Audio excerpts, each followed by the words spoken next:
नमस्कार दोस्तों, जॉय गुरु बनर्जी पॉडकास्ट में आज हमारे पहला मेहमान परवीन कुमार सिंह हैं। इनके बारे में एक छोटा सा चीज़ बताते हैं।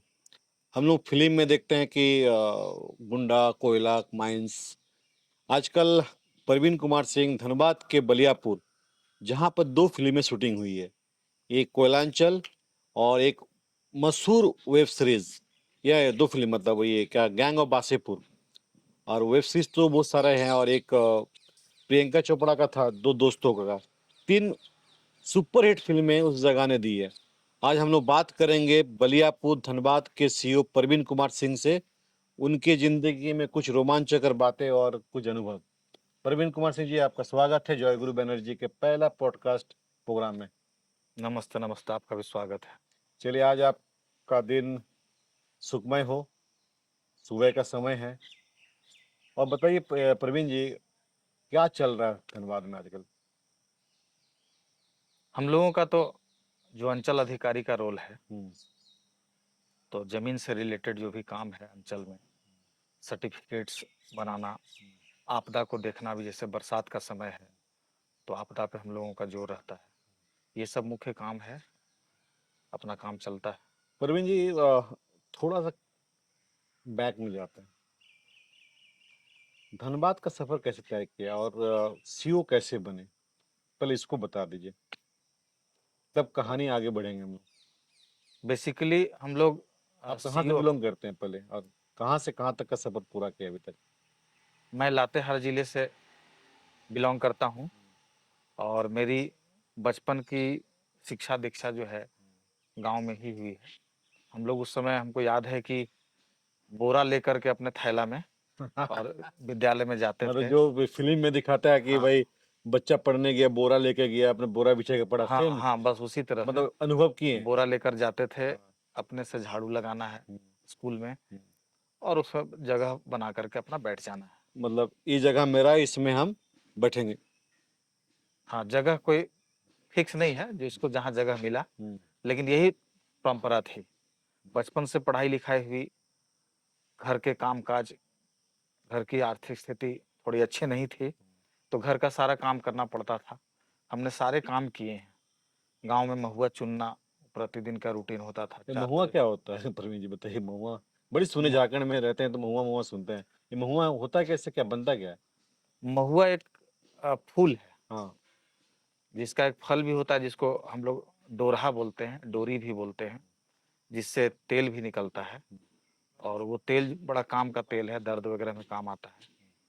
और इस महुआ को बेसिकली जैसा मैं जानता हूँ, शराब बनाने में यूज़ किया जाता है। एक मादक पदार्थ है हाँ, लेकिन ग्रामीणों के जीविका का एक बड़ा स्रोत है ये। महुआ। लोगों का जो पेड़ है, उससे महुआ का जो फूल है, वो गिरता है, उसको सिखाते हैं, उसको बेचते हैं, तो एक अच्छी खासी आय ग्रामीणों को मिलती है। तो हम लोगों का जो आय का स्रोत था बचपन में, वो महुआ था, खेती-बाड़ी था और गाय का दूध, ये स्रोत था घर में। तो सारे काम करना पड़ता था। सारे काम करके अब स्कूल जाते थे। हाँ, खेती-बाड़ी सबसे बड़ी बात है कि महुआ के सीज़न में सुबह महुआ चुनना है हुँ, और खेती-बाड़ी, जैसे भी बरसात का सीज़न आ गया, तो अब खेती-बाड़ी होगा।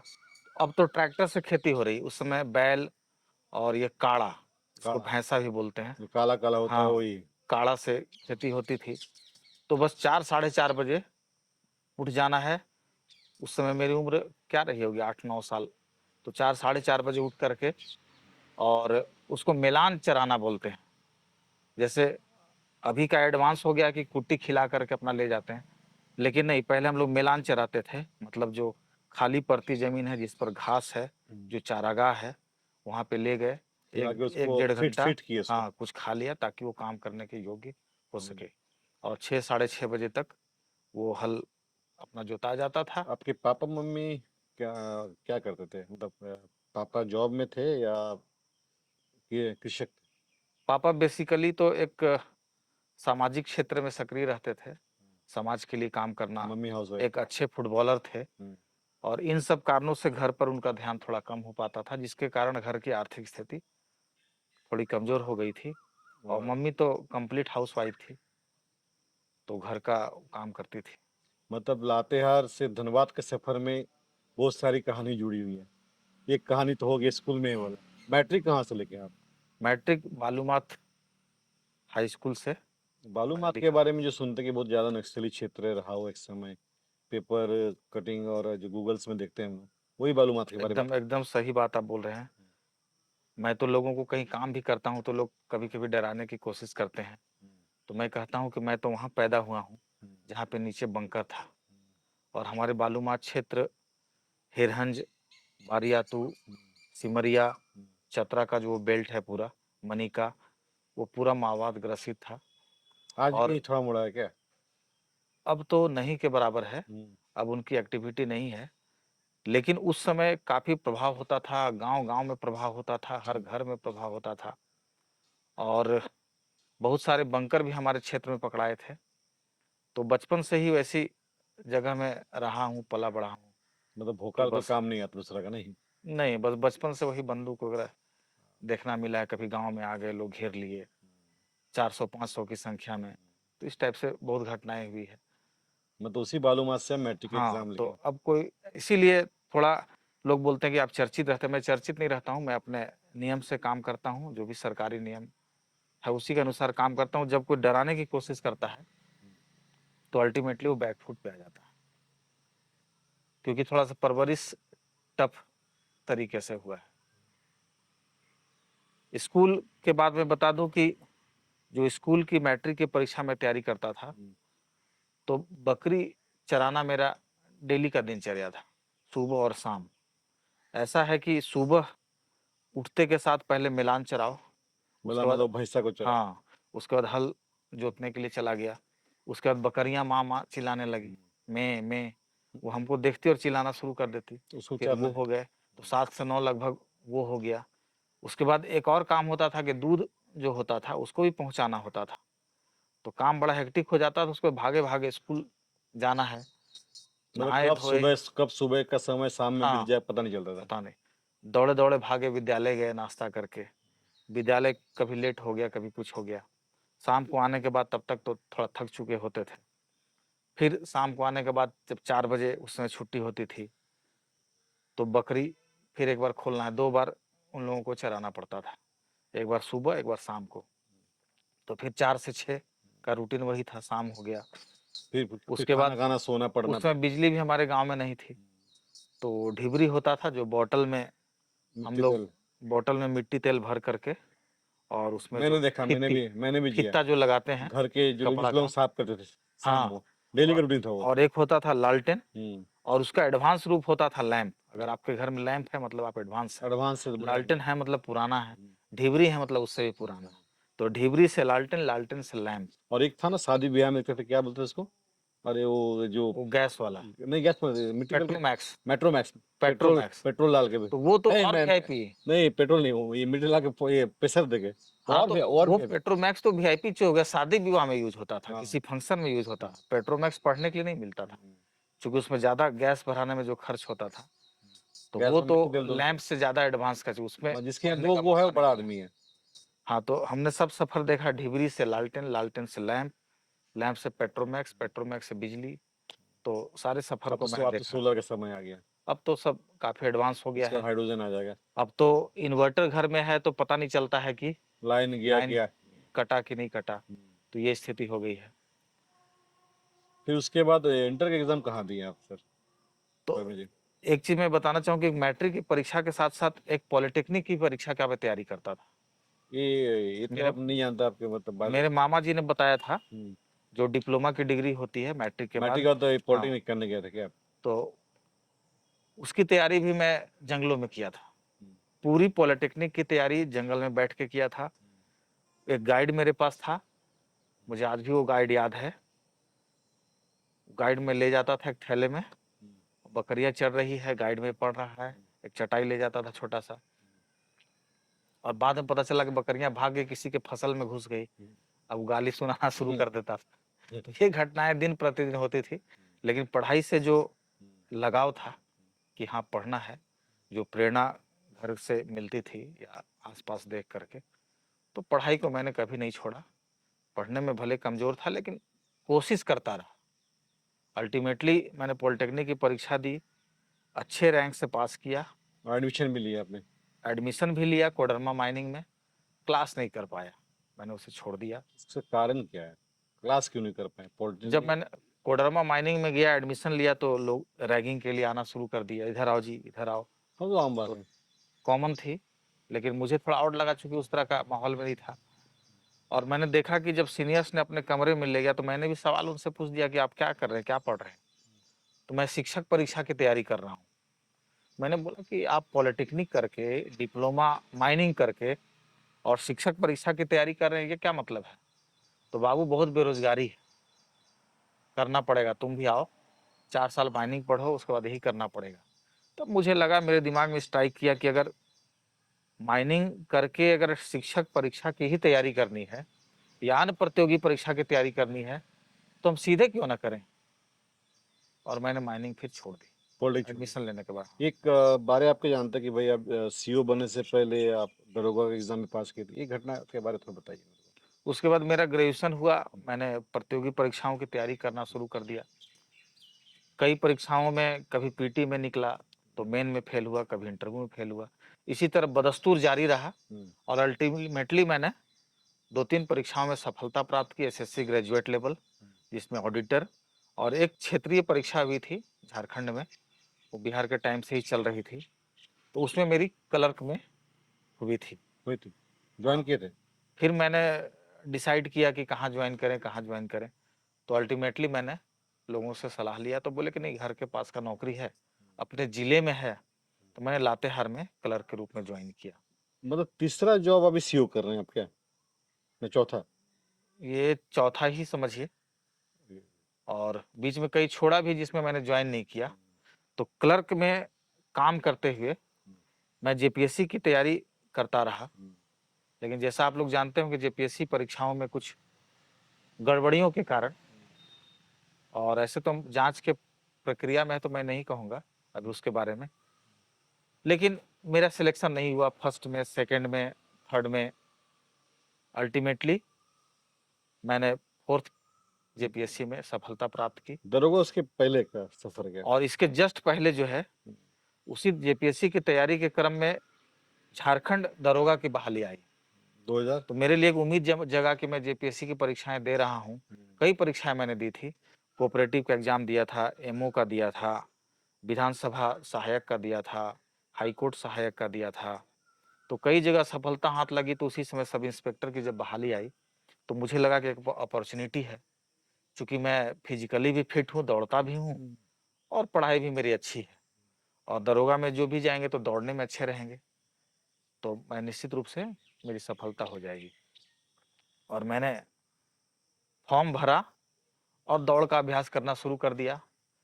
थोड़ा मोटा हो गया था, लेकिन जब मैं दौड़ने में कोशिश करने लगा दौड़ने का, तो मैं देखा कि 6 मिनट में 1600 मीटर की दौड़ थी। तो 1600 मीटर दौड़ने में मुझे 7 मिनट लग जाते थे, लेकिन मैंने प्रयास करते करते करते करते अल्टीमेटली दौड़ को निकाला।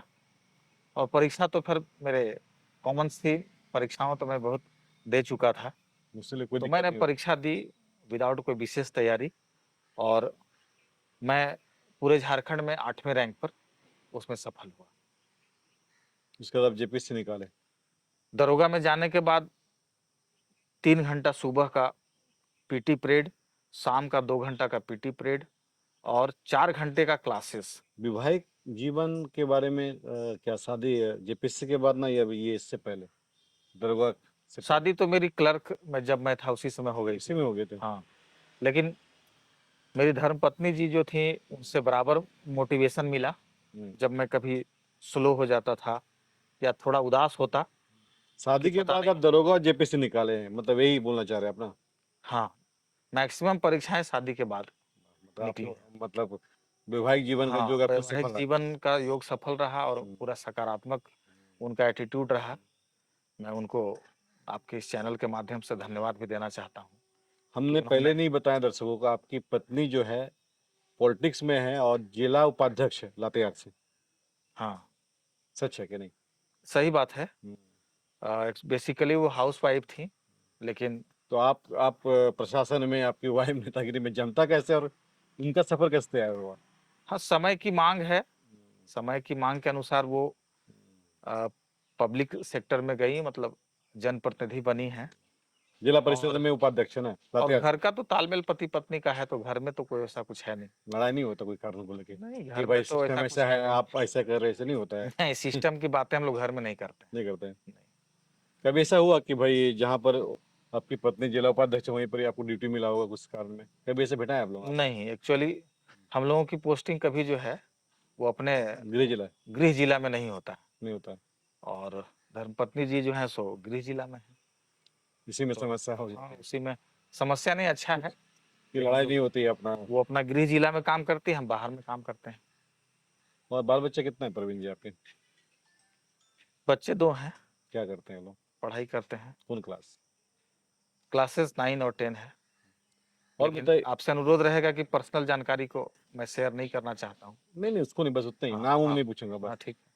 उतना ही कि भाई आप जब धर्म पत्नी का नाम है तो बच्चों का नाम तो आएगा। और मैं बाकी चाहता हूँ कि मेरे बच्चे भी सोशल मीडिया और थोड़ा-सा दूर रहें, अपनी पढ़ाई-लिखाई करें। तो ज्यादा बेहतर है। हाँ, हम भी बाद चाहते में, हैं कि बच्चे लोग जो है ना सोशल मीडिया से हमेशा दूरी रहें। हाँ, बाद में बच्चे जो भी करें, बोले उनके बच्चों ऊपर। के बारे में पूछ लिया मैंने, इसलिए हाँ, पूछा है कि जब वाइफ के बारे में जानकारी होगी पब्लिक डोमेन में, तो भाई कितने बच्चे तो पूछा ही जा सकता है आपसे। हाँ, हाँ, नहीं तो सही इसलिए है। पूछे हैं कि भाई आप लोग दोनों जब इतना व्यस्त थे तो बच्चों की जिम्मेदारी कैसे उठाते होंगे, ये भी तो जानना चाहेगा जनता आपसे, ये मेरे पॉडकास्ट के माध्यम से। ये बड़ा बच क्वेश्चन रहेगा, जब वाइफ आपके पॉलिटिक्स में है और आप एडमिनिस्ट्रेशन में हैं, तो इस बीच बच्चों का ख्याल कैसे रखें? एकदम सही प्रश्न है आपका हाँ हाँ। कि इस व्यस्त जीवन शैली में हम्म। और बच्चे, कैसे बच्चों का परवरिश हो रहा है, और ये शायद दर्शकों के लिए भी ये एक मिसाल बनेगी। मैं बता दूं कि व्यस्तता तो मेरी काफ़ी है। हम्म। मैं घर में भी बोलता हूँ कि मुझे नौकरी के लिए ही छोड़ दो, हम्म। क्योंकि समय नहीं है कि बहुत ज़्यादा मैं घर में दे पाऊँ। और उनका भी जो पब्लिक से फील्ड है, जनप्रतिनिधि हैं, तो वो भी दिन रात 12 बजे रात को भी कभी-कभी फ़ोन आ जाता है, तो वो भी उस क्षेत्र में बिज़ी रहती हैं। तो मैंने अपनी पत्नी के साथ बैठकर डिसाइड किया कि पहले बच्चों के संस्कार पे जोर देना आवश्यक है।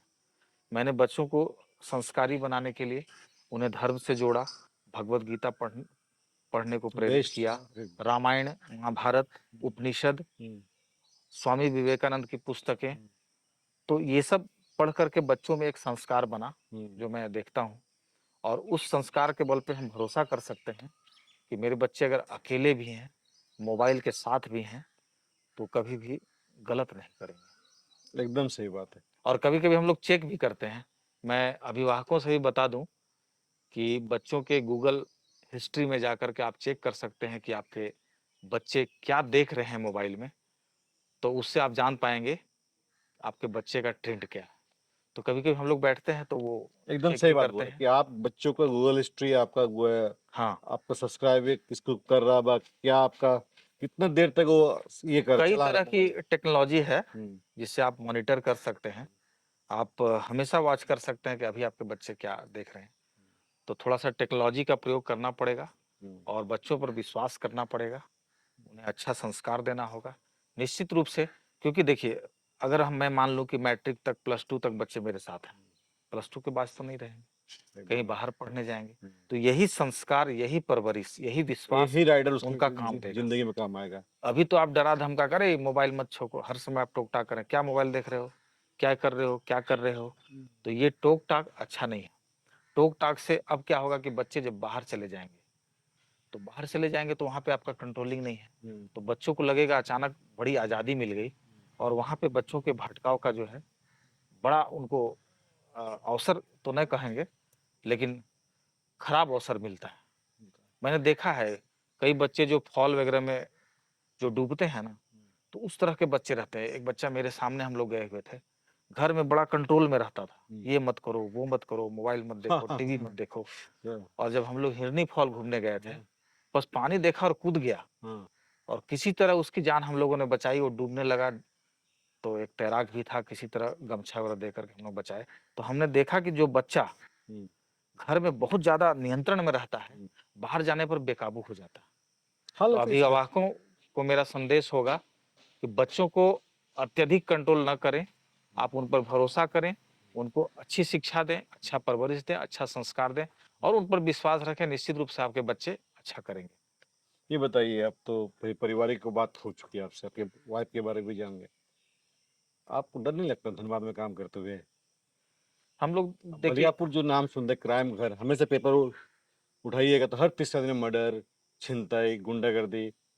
बलियापुर धनबाद का मतलब तो ही धनबाद, क्राइम एडिशन एक पेपर में आता है, आप देखे हाँ, होंगे हर पेपर में आता है कोलफील्ड क्षेत्र है, हाँ। और जहाँ भी कोयला है, मतलब जहाँ तो माइंस है, निश्चित रूप से जहाँ माइंस है कोयला। अपराध का ग्राफ ज्यादा होता है। हम्म, लेकिन मैं आपको बता दूं कि भारत में कानून का शासन है।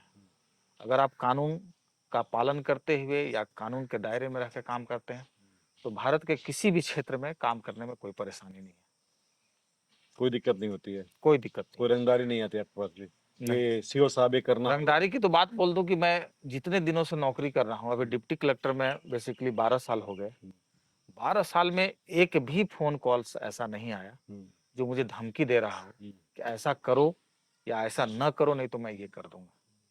तो मैं समझ सकता हूं कि अगर आप सही तरीके से लोगों को विश्वास में लेकर के और सही उद्देश्य के लिए अगर आप काम कर रहे हैं, तो निश्चित रूप से आपको डरने की कोई आवश्यकता नहीं है। और मैं आपको बता दूं कि मैंने अतिक्रमण और सरकारी जमीन पे बड़े बड़े काम किए। एक दो एग्जांपल बताइए, मतलब नाम जब मत बताइए, एग्जांपल कि क्या रिएक्शन रहा पब्लिक का, सीनियरों का? जब मैं कुड़ू में अंचल अधिकारी के पद पर था, तो वहां पे बिड़ला की जमीन, जो नाम से बोलते हैं, बेसिकली वो सरकार की जमीन है, सीलिंग की जमीन है। 700 एकड़ जमीन, पूरे जमीन पे मैंने अभियान चलाया था, और अपने रहते रहते लगभग 250 से 300 एकड़ जमीन को चिन्हित करके अतिक्रमण मुक्त किया था। ये मैं अपने आप में, सीलिंग क्या होता है? सीलिंग है कि अब पहले जमीन का दो चार बात कर लेते हैं आपसे, क्योंकि आप पहले जब भारत सीओ। में अंग्रेजों का शासन था, तो यहाँ पे जमींदारी व्यवस्था थी। तो जमींदारी व्यवस्था के बाद जब भारत स्वतंत्र हुआ, तो यहाँ पे जमींदारी वेस्ट किया गया, मतलब जमींदारी प्रथा को समाप्त कर दी गई और उनकी सारी शक्तियां सरकार ने ले ली। तो इसी को हम लोग बोलते हैं जमींदारी का वेस्ट होना। अब इसमें जो है सरकार ने नियम बनाया कि आप एक सीमा तक ही जमीन को रख सकते हैं। अगर आप उस सीमा से पार करते हैं, तो यानी वो सीलिंग में आती है। तो उसी सीमा को हम लोग सीलिंग बोलते हैं बोलचाल में। उसमें 25 एकड़ और 35 एकड़ की सीमा रखी गई थी। लेकिन वहाँ जो बिरला की जमीन है, उसमें मैंने देखा कि लगभग 1200 एकड़ जमीन पे मामला चला था, वही सीलिंग में, कि जब सब कोई 25 एकड़ 35 एकड़ रख सकते हैं, तो आप 1200 एकड़ जमीन कैसे रख सकते हैं? तो वहाँ के तत्कालीन अपर समाहर्ता ने आदेश पारित करके उसको सरकारी संपत्ति घोषित किया था। तो उन्हीं जमीनों को मैंने, जब मेरे संज्ञान में आया, खाली करवाया आपने? खाली करवाया, अतिक्रमण मुक्त कराया। वो एक बड़ी उपलब्धि थी। मैं उसमें एक आपको बड़ा उदाहरण देता हूँ। बहुत लोग मेरे दुश्मन भी हो जाते हैं, लेकिन किसी दुश्मन ने कभी उस तरह का प्रहार नहीं किया, क्योंकि जानते हैं कि मेरा उद्देश्य पर्सनल, व्यक्तिगत नहीं होकर के सार्वजनिक हित में है। एक 8 एकड़ का आम का बगीचा वहां पे था, 8 एकड़ का। पर्सनल प्रहार कोई नहीं किया? आप जानते कि आपकी जो उद्देश्य था वो निजी नहीं था, समाज के लिए था, सरकार के लिए था। तो कुड़ू में मैं बता दूं कि 8 एकड़ का आम बगीचा था। जब आप घुसते तो लगता कि किसी राजा महाराजा बड़े, केवल आम का ही पेड़ नजर आता चारों तरफ, और बाउंड्री किया हुआ, वो भी किसी के अवैध दखल में था। मैंने उस पर वाद चलाया, केस चलाया, आदेश पारित किया और उसके अपना दखल में लिया। वो महाशय हाईकोर्ट गए, कई कोर्ट गए, आज तक उनको राहत नहीं मिली। आज वो जमीन आज भी अंचल कुड़ू के अधीन में है, आज भी उसका टेंडर हो रहा है और सरकार को राजस्व मिल रहा है। ये बताए परवीन जी, इतने सारे जीवन से आप क्या सीखे और जनता को क्या बताना चाह रहे, यूथ के लिए क्या मैसेज देना चाहते हैं लास्ट में? मैंने जो सीखा है कि अगर आप सही उद्देश्य के लिए प्रयास कर रहे हैं, तो आपको कहीं कोई बाधा नहीं है, आप अपना काम करते चले जाइए। सामने कितना भी बड़ा पहाड़ हो, एक पढ़े ना हम लोग, सामने पहाड़ हो, सिंह की दहाड़ हो, तुम निडर डटे रहो, तुम निडर हटो नहीं। तो वही चीज है कि सामने कितना हो भी बड़ा पहाड़ हो, आप अगर सही उद्देश्य के लिए काम करते हैं, तो निश्चित रूप से आपको सफलता मिलेगी। धन्यवाद। और दूसरा चीज जो आपने बताया कि यूथ के लिए, तो यूथ के लिए संदेश है कि आप हड़बड़ाएं नहीं, आप निश्चित रूप से आप प्रयास करते जाएं, प्रयास करते जाएं। एक प्रयास में आप असफल हो सकते हैं, 2 में असफल हो सकते हैं, 10 में हो सकते हैं, 11वां में आपको सफलता मिलेगी। आपके एम हो सकते हैं चेंज हो, लक्ष्य बदलते रहें, लेकिन आप प्रयास करते रहिए। जीवन इसी का नाम है, प्रयास करना नाम है। सिर्फ लक्ष्य को प्राप्त कर लेना अगर जीवन का नाम होता तो आज मैं आपके सामने नहीं बैठा होता। हाँ, हाँ, कि चलिए। मैं तो डिप्टी कलेक्टर बन गया, अब तो लक्ष्य मेरा प्राप्त हो गया, अब क्या करना, अब कमाओ और खाओ। लेकिन नहीं, लक्ष्य परिवर्तनशील है, बदलते रहता है। बेसिकली जिसको हम लोग लक्ष्य बोलते हैं वह एक पड़ाव है। उस पड़ाव के बाद अगला पड़ाव, फिर अगला पड़ाव, फिर अगला पड़ाव। तो ये जो संघर्ष है ना, यही जीवन है। जैसे हम लोग झरना से देखते हैं ना, झरना का पानी लोग जा करके डायरेक्ट भी पी लेते हैं, साफ और स्वच्छ होता है। लेकिन तालाब का पानी नहीं पीते हैं, क्योंकि ठहरा हुआ पानी सड़ जाता है और चलता हुआ पानी निर्मल, स्वच्छ और साफ रहता है। तो निरंतर चलते रहें, प्रयास करते रहें, संघर्ष करते रहें, हिम्मत ना हारे। यही जीवन है, यही मनुष्यत्व है। धन्यवाद प्रवीण सिंह जी। आपको भी धन्यवाद। 25वां एपिसोड फिर से आपके साथ होगा। पहला आपके साथ है, 25वां भी आपके साथ रहेगा। बहुत बहुत धन्यवाद।